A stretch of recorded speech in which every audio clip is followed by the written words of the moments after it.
I just can't take it anymore. The size is the same. The front is the same. Even the icons in the phone are identical. This is just too much copying. Do we even have an advertising law? If we do, someone really needs to crack down on false advertising and exaggerated claims. I always thought Lei Jun seemed honest, but who knew he could talk this big? 上手1分钟都不到。 It hasn't been a minute and the camera froze. This is the Xiaomi 17 Pro Max. 这是小米。 Look, this is Xiaomi's latest model. I just bought it 3 days ago, and now the system interface is unresponsive. On September 25th, Xiaomi officially unveiled its latest Xiaomi 17 series, but the launch quickly became a hot topic for criticism. In addition to being mocked for what many saw as a blatant imitation of Apple's design, the series has also been heavily criticized for quality issues, drawing widespread frustration from consumers. Many users have openly accused Xiaomi of false advertising, drawing parallels to Xiaomi's car division, both of which have been accused of misleading marketing. The features and experiences heavily promoted during the launch event turned out to be far from what users actually experienced. 刚到手，刚开机啊。 Look at this. I just got this Xiaomi phone, turned it on for the first time, and it's already broken. 我刚到手了小米17 Pro Max， 还没捂热。 I just got my Xiaomi Pro Max. I barely had a chance to warm it up, and now it's broken? I must be the first in the country to have a broken Xiaomi phone. What luck. After I tried restarting it, the main screen went black, but the back screen works fine. I have no idea what's going on. I've restarted it so many times, and still nothing. Ironically, the problems with these phones didn't stop at the first complaints. Users have even posted follow-up videos to share their experiences, saying things like, 兄弟，你是背屏正常，我是背屏不正常。 Bro, your back screen works fine, but mine doesn't. It glitches as soon as it heats up. I can't believe it. This is supposed to be one of China's top 5 tech companies. All they know how to do is market and exaggerate. It's really sad. Another user shared, 这都研发了10个亿， They spent $1 billion on R&D for this? I never saw this coming. The screen is still only 1.5K, no matter how much you hype it up. Some users even posted about Xiaomi's previous quality issues, saying that the poor quality was entirely expected. 小米啊，小米，你这是准备要 Xiaomi, are you trying to blow me up? Everything was fine yesterday, but I woke up today and the battery is swollen like this. It has even popped open the back cover and the front panel. I can easily lift the front panel now. The common thread running through these complaints point to one source. The promotional language used by Xiaomi's owner Lei Jun during the Xiaomi 17 launch event, which many felt was an overblown exaggeration of the product's capabilities. 论一个人可以无耻到什么程度啊？先看视频。 How shameless can one person be? Let's watch this video. The Xiaomi 17 not only beats the iPhone 17, but it beats all the models in the iPhone 17 series. Why did we call it the Xiaomi 17? Because it's so strong. If it's really that strong, why did we skip the Xiaomi 16 and go straight to 17? Guys, here's what I've concluded. Whether we're buying a car or a digital product, if the manufacturer compares itself to someone, that's who we buy from. For example, if a car brand compares itself to Tesla, we buy Tesla. If a phone brand compares itself to Apple, we just buy Apple. 不是雷总，你这感觉我又被骗了呀。 Lei Jun, I feel like you've tricked me again. I just heard you at the launch talking about how hard it was to develop your own chip, how Xiaomi's chip had been through so much, and how strong the suspended sword chip was. But then, in the second half, you just turn around and announce that your launching was Qualcomm's Snapdragon, specifically the 5th gen Snapdragon 8 processor. That doesn't seem like a domestic chip to me. And all the Xiaomi 17 series phones are using it. I feel like I've wasted my tears over this. Some users have also commented on Xiaomi's heavy promotion of its self-developed 3nm chip, claiming it was far ahead and would surpass all competitors.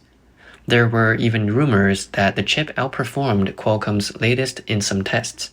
However, when the Xiaomi 17 series was actually released, it didn't feature this much-hyped chip, but instead launched with Qualcomm's new chip, leaving many confused. Some users have gone so far as to say that this launch event did significant damage to Xiaomi's public image. 雷总这是真的玩脱了，一场发布会让他们的 Lei Jun really messed up this time. One launch event totally wrecked their reputation. Skipping 16 and going straight to 17 made it feel more like an iPhone 17 launch than a Xiaomi event. And the prices for Xiaomi's new series didn't leave any room for them to backtrack. They used car sales tactics to sell phones. It was so awkward, but here's where it gets worse. Right after talking about how amazing their self-developed chip was, they then announced they're using Qualcomm Snapdragon. So where's the brand premium coming from? Honestly, Xiaomi's flop isn't just because of this launch event. There's also the phone exploding. The Xiaomi SU7 recall inflated production capacity claims and dodging responsibility on major issues. This launch event made users feel like they were being treated as fools. Sure, the marketing was oppressive, but if users lose trust in you, that's a problem. This kind of marketing strategy is really hard to judge. Many believe that Xiaomi's consistent use of these hypes is part of a calculated promotional strategy. One user remarked, 上一代是16，你小米出17是为了什么呢？ Apple names the new generation iPhone 17 because the previous one was iPhone 16. That's a natural progression. But why did Xiaomi call theirs Xiaomi 17? The official explanation is it far surpasses iPhone 16, so we name it 17. Honestly, that reason is laughable. Apple always compares itself to itself, never needing to follow the order of someone else's product name. In reality, Xiaomi knew this would invite criticism, but they did it anyway. Why? From a marketing perspective, Lei Jun is a genius. Xiaomi spends almost no money on advertising, yet they always manage to create buzz and get people to buy their products willingly. Looking back at Xiaomi's previous launches, you'll notice a common tactic. They love using comparison in their marketing. They say things like, "We've far surpassed a certain competitor," but that's just a deliberate attempt to stir up public opinion. Once fans start taking sides, it naturally creates a viral effect. Xiaomi supporters will praise it relentlessly, while Apple fans will slam Xiaomi for being shameless. Either way, the controversy gets attention. For example, when the Xiaomi SU7 was first launched, supporters said Lei Jun had made it possible for ordinary people to own their first coupe. Those who didn't support it criticized him for copying Porsche. And then the argument exploded, and the topic went viral. Xiaomi has mastered this pro and con public opinion game. They make you feel like both sides have a valid point and can counter each other's arguments. This year's Xiaomi 17 follows the same strategy. Essentially, it's still about creating public opinion, but this time it backfired. Why? Because the approach was just too ugly. Even many Xiaomi fans felt like they were being played for fools, paying the same price but getting a knockoff iPhone 17. In the past, Xiaomi used more subtle comparisons, and people let it slide.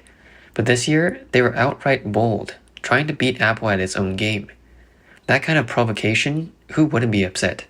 What's even more interesting is that while users are analyzing Lei Jun's use of public opinion marketing, Lei Jun himself has taken legal action against critics, suing those who criticized Xiaomi's phones and cars.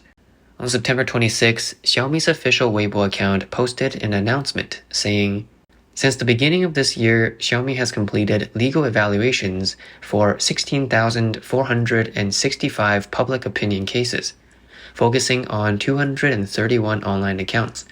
Xiaomi has filed lawsuits against 92 malicious accounts, and some cases are already under trial. Additionally, Xiaomi has assisted car owners in filing 35 lawsuits. Xiaomi also emphasized its zero-tolerance policy for online rumors and infringement, vowing to continue holding people accountable in order to protect the brand and its reputation. They also warned, the internet is not a lawless space, and freedom of speech has its limits. People should respect the facts and speak rationally." After the Xiaomi 17 series launch, Lei Jun was interviewed and said, 我觉得呢，小米汽车发布以后啊， I think after the release of Xiaomi's car, it really became one of the most heavily attacked brands online. This time, when 6 government departments teamed up to tackle fake PR armies and black ops, we fully supported it. After all, for the automotive industry to develop healthily, a clean market environment is crucial. In this regard, Xiaomi itself is a victim. We also hope society as a whole will call for a crackdown on fake PR and fake influencers, because they've caused major obstacles for the industry's growth. However, this statement quickly sparked outrage among Xiaomi's consumers and online communities. Many felt that, as regular consumers, they had purchased Xiaomi phones and encountered quality problems, and they turned to online platforms to express their frustrations.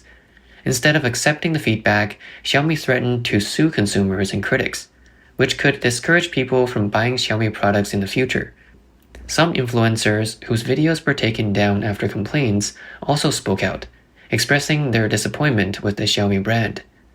那啥米的法务部啊，是真牛逼呀！ Xiaomi's legal team, you guys are something else. Today, I've really experienced it firsthand. Just because my video missed showing your store, you had it taken down, claiming I violated your reputation and spread rumors. You guys force reservations and then won't let anyone talk about it? Lei Jun, let me tell you, you can't stop people from talking just with your legal team. Another influencer said, 完了，真让你们说中了，小米法务部已经在来的路上了。 It's over. They were right about me. Xiaomi's legal team is really coming for me. My last video was already taken down from a platform after a complaint, and the next one is probably going to be taken down too. Since that's the case, I'm going to lay out the facts. My views and my motivations clearly. First, the fact. Lei Jun and Xiaomi's reputation has definitely taken a hit lately. There's a lot of negative buzz online. That's the reality. If you can't even admit this, there's no point in discussing anything further. Second, the views. Based on these facts, I've shared my opinions, analyzing why this public opinion situation exists. These are just my personal interpretations. Some agree, some don't, especially Xiaomi. But I'm just part of the online discussion, expressing my thoughts. Some say I'm a paid PR guy, but that's totally untrue. Meanwhile, the controversy surrounding the Xiaomi SU7 car's mandatory reservations and quality issues continues to grow. 我见过不要脸的，但是我没见过这么不要脸的。 I've seen shameless behavior, but Xiaomi really takes the cake. In March, I ordered a Xiaomi SU7, which was supposed to be delivered in July. Then, at the end of June, Xiaomi held a launch event, and the new model was only 30,000 yuan more than what I had ordered. That same night, I contacted the sales representative to confirm if changing the spec would affect the national subsidy. The salesperson said it wouldn't, so I changed my order. The new contract said first batch will be delivered in August, but 2 days later, they changed the delivery time to 40 weeks, and the salesperson went completely silent. I called Xiaomi's Beijing customer service, and they said the national subsidy wasn't under their control and refused to let me return the car. They even played word games. The salesperson was technically right, saying changing specs doesn't affect the subsidy, but delivery would affect it. In other words, they just pushed all the responsibility away. I can't believe how disgusting Xiaomi's actions are. At the same time, the famous car repair influencer, car mechanic Long Ge, known for speaking out truthfully, was sued by Xiaomi's legal team. 兄弟们，我败诉了，某车企告我的官司一审判决出来了。 Guys, I lost the lawsuit. A car company sued me, and the court's decision just came in. Here's the judgment. I lost, and I lost completely. I have to pay them, and I also have to apologize publicly. A user commented, 你说老百姓买车是为了代步，为了安全。 You guys say people buy cars for transportation and safety, but some car companies make terrible cars, while their marketing and legal teams are top-notch. Car mechanic Long Ge fixed their cars, made less than 1,000 yuan, and just because he spoke the truth, they sued him and he lost. Now he has to pay and apologize. He's a college graduate, working hard as a mechanic, earning his living honestly, and this is how they treat him. Meanwhile, some car companies throw tons of money into marketing, making outrageous claims, packaging themselves as an industry conscience, but their legal terms are ruthless. If anyone dares to question their cars, they'll sue you for defamation. I just have to ask, if you spent even a fraction of that energy on making better cars, you wouldn't be getting called out by a mechanic. Instead of focusing on improving technology and quality, you rely on marketing tricks and legal threats. This is the perfect example of all show, no substance. Consumers aren't idiots. Don't think you can keep fooling them with marketing. And don't think your legal team can shut people up. Making good cars is the real way forward. Even more shocking is Xiaomi's use of exaggerated and misleading advertising techniques, which have left online users stunned. One user said, 俊哥，我被你 PPT 上的小子骗得好惨。 Lei Jun, I got seriously tricked by the fine print in your PowerPoint.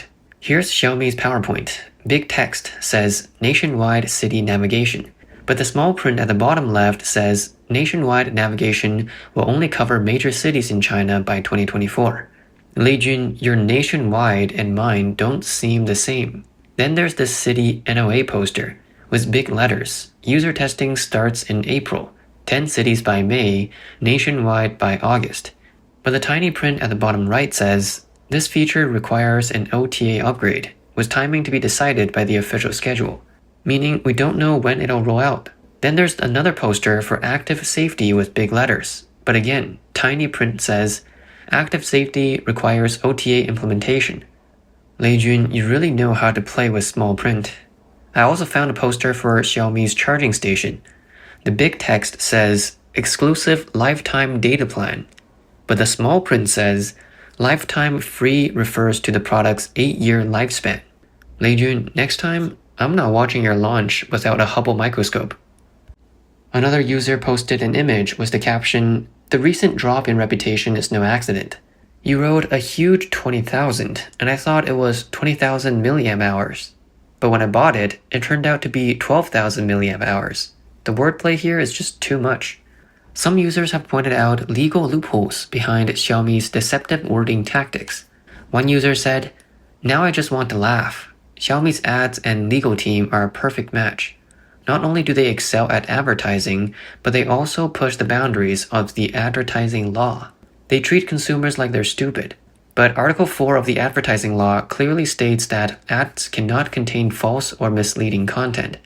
And Article 8 requires ads involving performance or function to be clear and accurate.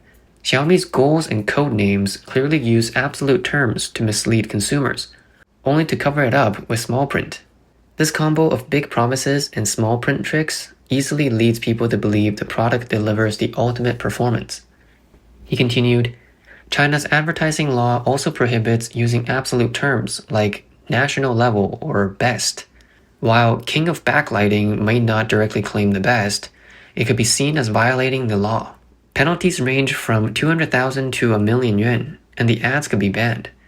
As for the refund and triple compensation, according to Article 55 of the Consumer Protection Law, proof of fraudulent intent must be provided.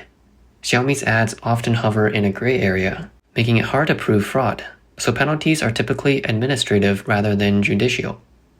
In the end, Xiaomi has turned this gray area tactic into a strategy. Big claims, small disclaimers, leaving consumers feeling deceived, while the company reaps the benefits in traffic and sales. Consumers pay the price with real money but feel powerless and tricked. Online users summed it up. The worst thing for a company or its marketing team is not lacking creativity, but underestimating the intelligence of ordinary people.